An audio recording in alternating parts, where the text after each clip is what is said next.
Hi! எல்லாருக்கும் வணக்கங்க. இன்னைக்கு வந்து பார்த்தீங்கன்னா, ஒரு இயற்கை விவசாயம் பண்ற இடத்துக்கு தான் வந்திருக்கிறோம். இதுக்கு முன்னாடி நம்ம பார்த்த இடம் தான், பழகுன இடம் தான். நாம வந்து நம்மளோட யூடியூப் சேனல்ல இதுக்கு முன்னாடி துளசிதாஸோட பண்ணைய பார்த்தோம். ஒருங்கிணைந்த பண்ணையும், அதுக்கப்புறமா இயற்கை முறையில வந்து கத்திரிக்காய் சாகுபடி இதெல்லாம் நம்ம பார்த்தோம். நம்மளோட யூடியூப் சேனல்ல. வீடியோ போட்டிருக்கேன். பார்க்காதவங்களுக்கு வந்து பார்த்தீங்கன்னா, இந்த வீடியோவோட டிஸ்கிரிப்ஷன்ல போயிட்டு குடுக்குறேன் நானு. இன்னைக்கு நம்ம என்ன பார்க்க வந்திருக்கிறோம் சாரோட தோட்டத்தில அப்படின்னா, இயற்கை முறையில வந்து பார்த்தீங்கன்னா, மேட்டுப்பாத்தி அமைச்சு, அதில வந்து வேர்க்கடலை பயிர் பண்ணியிருக்காரு. அதுதான் வந்து பார்த்தீங்கன்னா, இன்னைக்கு ஃபுல்லா வந்து டீட்டெயிலா நம்ம கேட்டு தெரிஞ்சுக்க போறோம். எப்படி பயிர் பண்றாரு? இதனால எவ்வளோ வந்து மகசூல் எடுக்குறாரு? இத எப்படி சேல் பண்றாரு? பராமரிப்புலாம் என்னென்ன? அப்படின்னு சொல்லிட்டு நம்ம ஒரு டீட்டெயிலா கேட்டு தெரிஞ்சுக்கலாம். வாங்க. ஐயா வணக்கம். வணக்கம். இதுக்கு முன்னாடியான பதிவுகள்ல ஒருங்கிணைந்த பண்ணையத்த பத்தி பார்த்தோம். ஆமா. அதுக்கப்புறம் கத்திரி இயற்கை விவசாயம் பண்றத பத்தி நம்ம பார்த்தோம். இன்னைக்கு வந்து பார்த்தீங்கன்னா, வேர்க்கடலைய வந்து இயற்கை முறையில பண்ணியிருக்கிறீங்க. ஆமா. இது ஏக்கருக்கு எவ்வளோ மகசூல் வருது? பட்டம்ன்றது ரொம்ப முக்கியம். மணிலான்னு இல்ல. பொதுவா விவசாயம்னாவே பட்டம் முக்கியம். ம். இப்ப நாம பண்ணிக்கிறது வந்து பார்த்தீங்கன்னா, கார்த்திகை பட்டம். ம். இப்ப பண்ணியிருக்கிறது மேட்டுப்பாத்தி அமைச்சு பண்ணியிருக்கோம். மேட்டுப்பாத்தி ஏன் பண்ணோம்னு கேட்டீங்கன்னா, இந்த மழைய எதிர்கொள்றதுக்கு இது ரொம்ப சிறப்பு. முதல் வடிவமைச்சுக்கிறது. ம். மழைய எதிர்கொண்டேன். நல்லா மழை பொழிஞ்சு தான் இருந்தது. இப்ப என் கூட போட்டவங்கள்து யாருமே மணிலாவே இல்ல. இது மேட்டுப்பாத்தி அமைச்சு நாங்க கையால ஊனுவோம். இல்லன்னா அந்த ஒரு வீல் கொண்ட கையால தள்ளுற இயந்திரம் இருக்கு. Right, right, right. அதில போட்டுக்குவோம். நேரா போட்டுக்குவோம். வடிவமைக்கும்போது பார்த்தீங்கன்னா, கிழக்கு மேற்காக பாரு அமைப்போம். ம். 3 அடியிலேருந்து 3 அடி, 4 அடி கூட பாரு அமைச்சு, தண்ணி வாய்க்கால்ல மட்டும் பாய்ச்சுவோம். இது வந்து ரொம்ப தொழில்நுட்பம். மகசூல் உங்களுக்கு பார்த்தீங்கன்னா, கார்த்திகை பட்டத்தில சராசரி 40லேருந்து 50 காய் வைக்கிறது இயல்பு. ஆனா, இதில 100 காய் எடுத்திருக்கோம் நாங்க. ஓ! கார்த்திகை பட்டத்தில. இதுவே என்ன வந்து காய் சார் இது? இது விருதாசலம் 10ன்ற ரகம். ம். இதில சிறுமணி என்ற திண்டிவனம் ரகம் போடுறோம். ஆ. ரொம்ப சிறுசா இருக்கும். அது ம். இன்னும் எண்ணிக்கைகள் கூடுதலா இருக்கும். ஆ. இப்ப நம்ம கார்த்திகை பட்டத்துல தான் இவ்வளோ காய் கிடைக்க வாய்ப்பு இருக்கும். அதுவே நம்ம கோடை காலத்துல போடுற சித்திரை பட்டம்னு சொல்லுவோம். அதுல கொடி அதிகமா இருக்கும். காய் கொஞ்சம் குறைவா தான் இருக்கும். ஆனா ம். தரமா இருக்கும் அது. அதே மானாகரியில ரொம்ப குறைவா இருக்கும். வானம் பார்த்த ம். பூமின்றது வந்து பார்த்தீங்கன்னா, வைகாசி போய் நாம ஒரு வைகாசி லாஸ்ட்டா நம்ம போடுவோம்.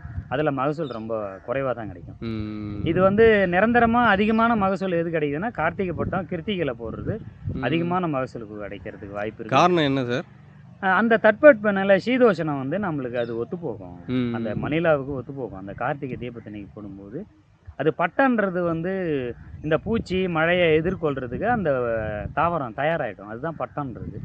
அப்ப ம். நாம அந்த கார்த்திகை தீபத்தன்னைக்கு போட்டீங்கன்னா, ரொம்ப உகந்ததா இருக்கும். கீழ்நோக்கு நாளு காயினுடைய எண்ணிக்கைகள் அதிகமா இருக்கும். தரம் இருக்கும்.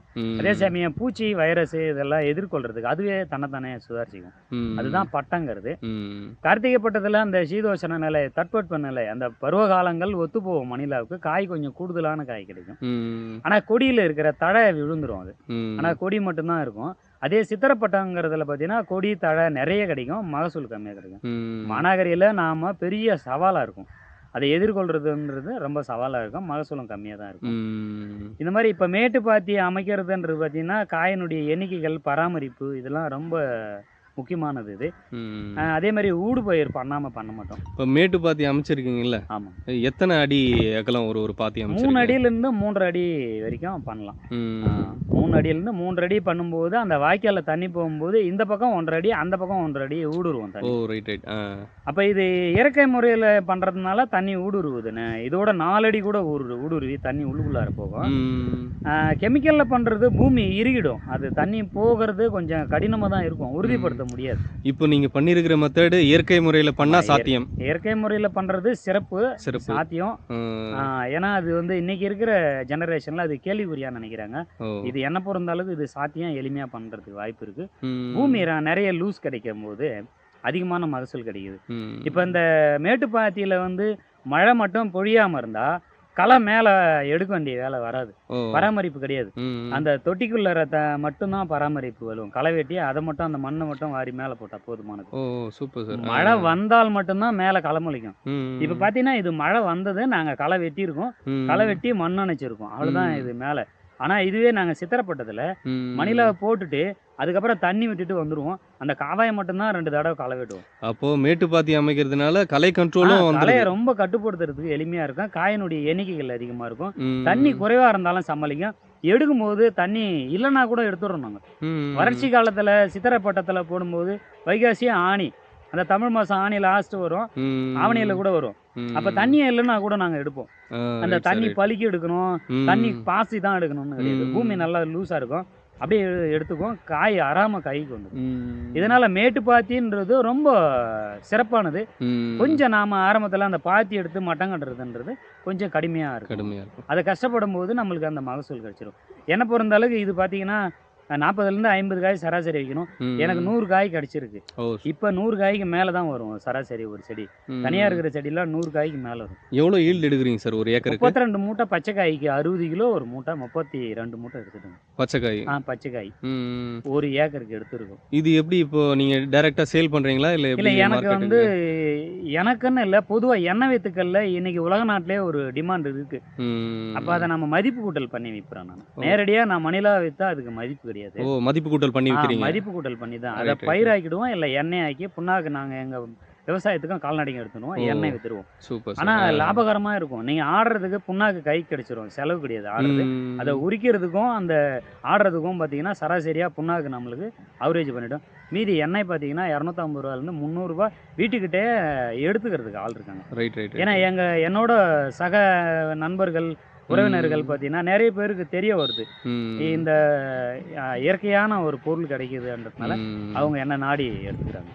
இப்போ வந்து வேர்க்கடலை வந்து இயற்கை முறையில் பண்ணுறீங்கன்னு சொல்கிறீங்களா? எத்தனை நாளைக்கு ஒரு முறை வந்து தண்ணி கட்டுறீங்க? என்னென்ன இடுபொருள் வந்து அதுக்கு தரீங்க?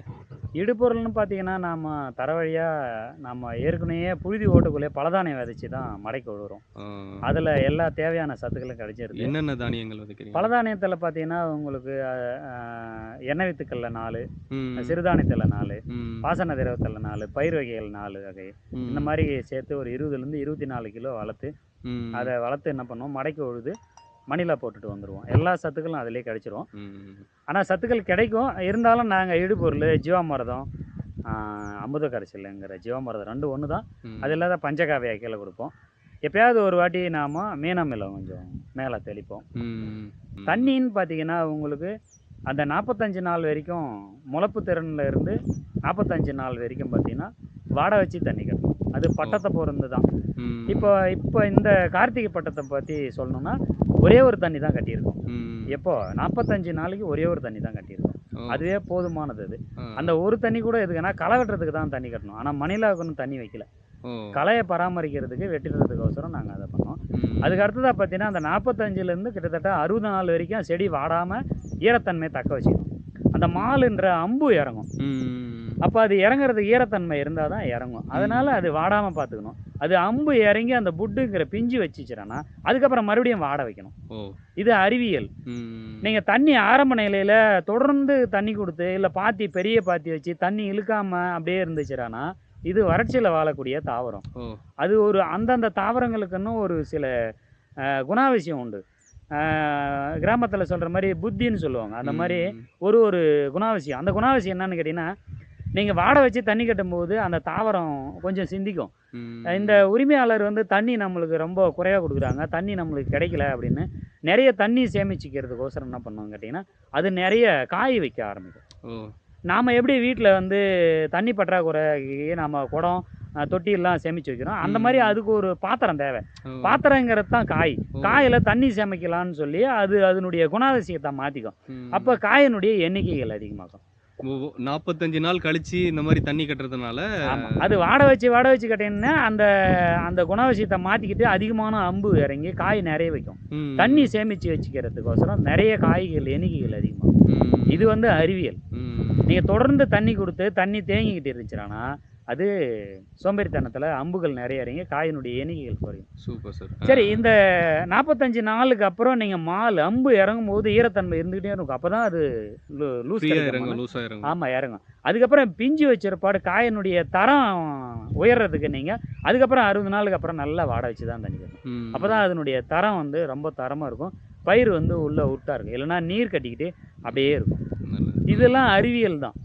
இந்த மாதிரி பயன்படுத்தக்குள்ள உங்களுக்கு மேட்டுப்பாத்தியில் ரொம்ப சிறப்பாக இருக்கும். சார், இப்போ வேர்க்கடலை மட்டும்தான் பண்ணியிருக்கீங்களா? வேர்க்கடலையோட ஏதாவது ஊடு பயிர் ஏதாவது பண்ணியிருக்கீங்களா? இதில் வேர்க்கடலை வந்து தனி பயிராக பண்ணிங்கன்னா பூச்சி கட்டுப்படுத்த முடியாது. ஆனால் கண்டிப்பாக ஊடு பயிர் பண்ணி தான் ஆகணும். என்னென்ன அதாவது வேலிப்பயிர் முதல்ல புளிச்சக்கரை சுற்றி பார்டருக்கு கிராப்பாக போட்டிருக்கோம். புளிச்சக்கரை ஆமனுக்கு அங்கங்கே ஒன்று நட்டுருக்கோம். அது இல்லாமல் பார்த்தீங்கன்னா ஊடுபயிர்னு பார்த்தீங்கன்னா எங்களுக்கு தட்டைப்பயிறுன்ற காராமணி, உளுந்து, பச்சைப்பயிறு இது 3மே பண்ணியிருக்கோம் இதில். இது பண்ணால் மட்டும்தான் நீங்கள் பூச்சி மேலாண்மை கையாள முடியும், இல்லைன்னா கையாள முடியாது. இது வந்து முன்னோர்கள் வடிவமைச்சு கொடுத்த ஒரு அறிவியல். இதெல்லாம் நாம் மறந்துட்டோம். இப்போ நான் அதை பண்ணிக்கிட்டு இருக்கேன்.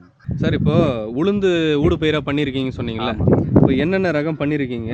உளுந்துனால வந்து பார்த்தீங்கன்னா என்னென்ன பூச்சி கண்ட்ரோல் ஆகும்? இப்போ உளுந்தில் பார்த்தீங்கன்னா நிறைய ரகம் இருக்குது. இப்போ வேளாண் துறையிலேருந்து வெளியிடப்பட்ட ரகங்கள் இருக்குது. கோர் ரகம், வம்பன் இருக்குது. இப்போ நான் பண்ணிக்கிறது பார்த்தீங்கன்னா வம்பன் 8, வம்பன் 10ன்ற ரகம் 2 பண்ணியிருக்கேன். 2மே பார்த்தீங்கன்னா விதை இனவிருத்திக்கு, அதாவது அதிகமான விதை எனக்கு தேவைப்படுது. இதை நாம் இங்கே ஊடுபயிர் பண்ணிக்கிறது ரொம்ப தரமாக இருக்கும். இதை என்ன பண்ணுவோம், எடுத்து சேகரித்து நாம் பண்ணிக்குவோம். இந்த ஊடுபயிரில் என்ன கட்டுப்படுத்தணும்னு பார்த்தீங்கன்னா இலப்பேனு, இந்த செம்பேனுன்ற இதெல்லாம் கட்டுப்பாட்டுக்குள்ளே வரும். உளுந்தம் ஆமாம், உளுந்து, பச்சைப்பயிறு, காராமணியில் பார்த்தீங்கன்னா உங்களுக்கு கருப்பு கலரில் இருக்கும். அது அஸ்வினின்னு சொல்லுவாங்க. கிராமத்தில் அஸ்வினி வந்துருச்சுன்னு சொல்லுவாங்க.